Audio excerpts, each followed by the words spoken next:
So in this blog post, we're going to discuss hydrostatic pressure, what it is, and how it affects your asphalt parking lots, and what can be done about it. So we get questions all the time when we're on projects, and we see a situation that's similar to this picture here, where we will go to review a project for a paving or seal coating project, and the property manager or the facility manager will say, I've got these areas over here, and it looks like there's almost water and dirt coming out of the ground.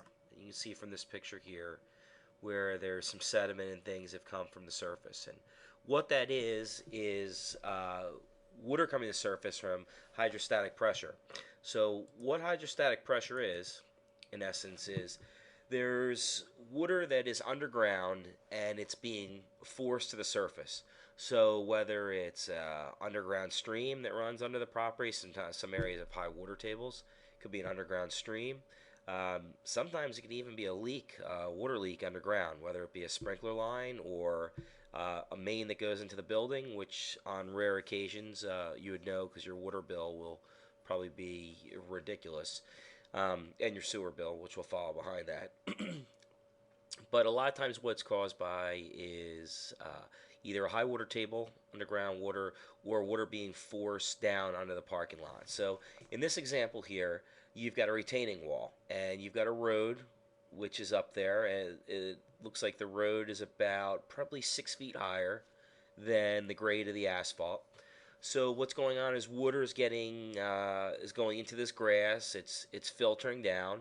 It's going behind this retaining wall, and then it comes under the pavement, and it's finding the path of least resistance, which is what water always follows when it comes to the surface.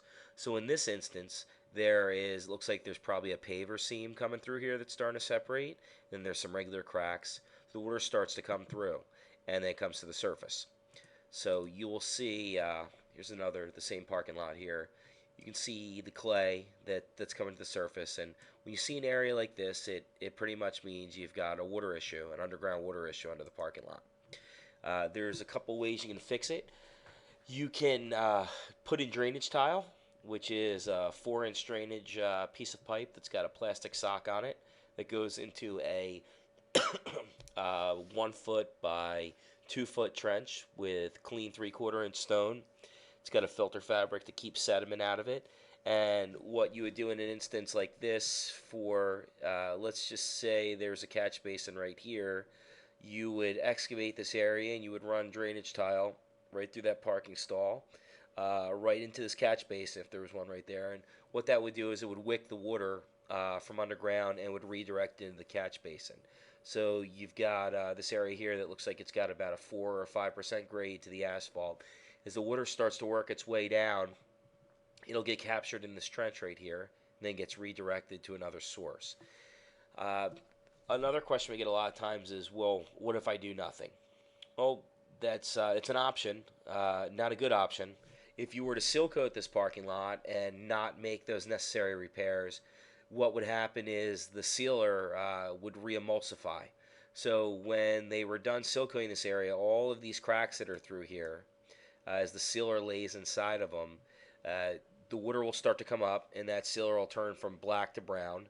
And as the rainwater comes in, it'll wash off. So the worst case scenario is when the water comes to the surface and re-emulsifies the sealer, is that your customers or your tenants' customers are going to pick up that sealer on their shoes and track it into either the businesses or worse, into their car, onto their carpet, which you'll certainly get a phone call from them letting them know what happened and probably wanting a email address or address they can forward the bill to remediate the carpet in their vehicle. So we would not ever recommend not repairing these areas before you were seal coating or paving. If you're paving, it's even better chance to remediate it because you would make the repairs prior to doing the overlay or doing the mill and overlay, at which point the trench would be invisible and the area would be sealed off. You could put some paving fabric down to keep the cracks from the trench reflecting back through. That's about your best case scenario, is to be able to make the repairs prior to paving. The seal coating option, you'd have a saw cut through here. You'd have 3 saw cuts coming through where they have to make the trench, and you might have some maintenance. You might have some settling issues, things like that in the future.